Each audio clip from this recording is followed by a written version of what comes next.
Marcy writes, "Hi, Amy. I was wondering how you wrote and published your books in regards to timing.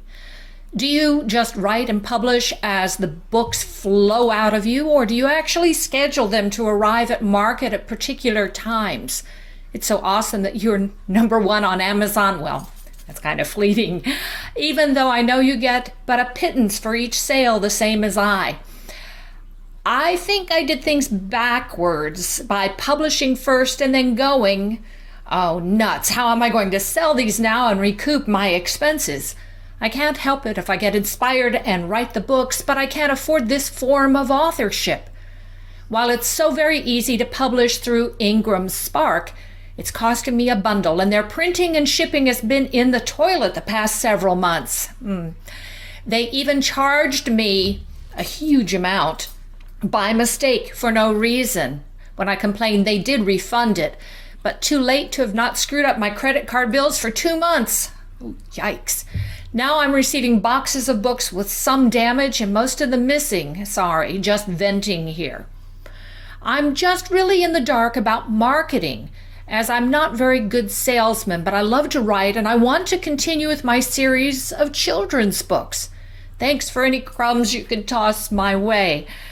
Sorry, this reads more like whining email than a request for advice. Listen, Marcy, that's fine. I'm here to vent anytime you need to, and believe me, I've done my share of venting. And as far, first of all, set the record straight. I had a couple of #1 Amazon sales listings in the genre when the new book released because of Amazon algorithm juice on new releases. That's kind of fleeting, but it was wonderful while it lasted.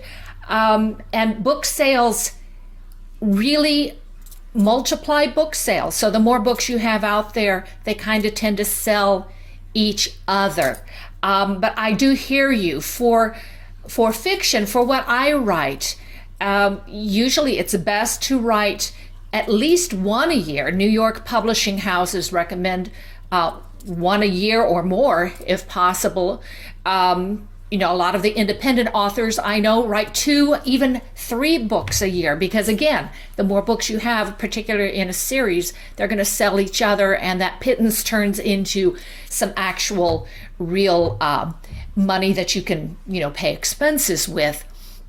Now, it depends a lot on what the genre is. This is very difficult to do with children's books, and particularly the ones that you have that are very highly illustrated and beautifully made and published, and Ingram does a great job at that.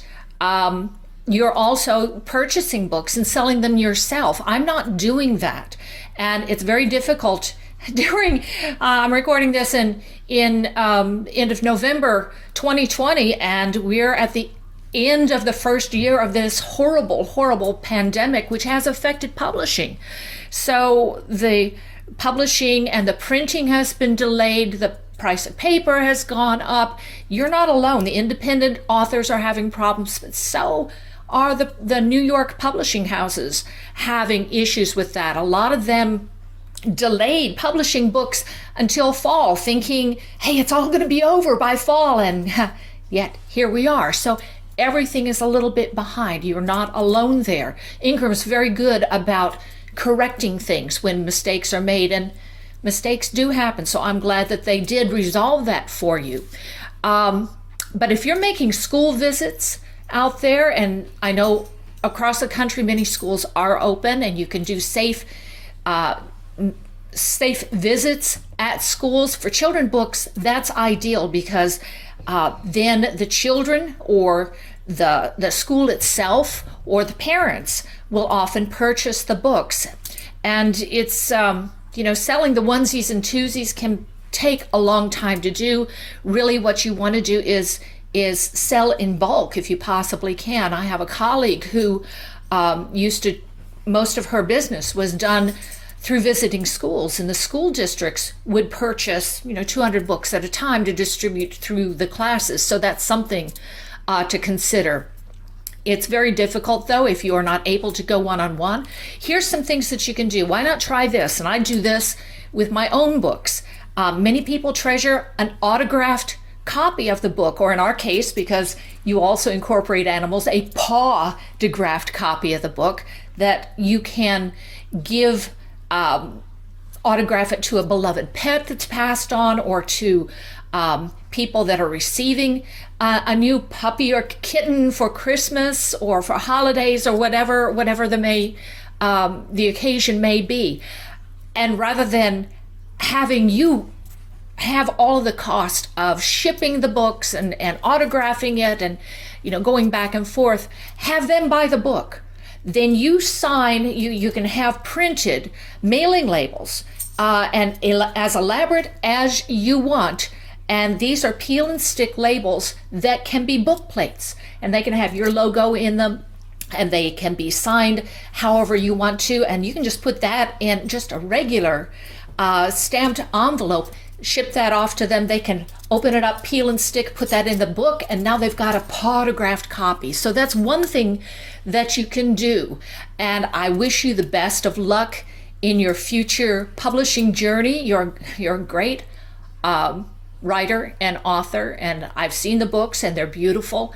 More marketing tips. I will put a link to my marketing on-demand webinar in the tips down below. So if anybody is looking for that, that covers a whole lot more than I can just cover in whatever this turns out to be 5 minutes of an Ask Amy. But good luck with it. Stay safe, and hopefully we will have a turnaround for publishing and for the whole world not too far off.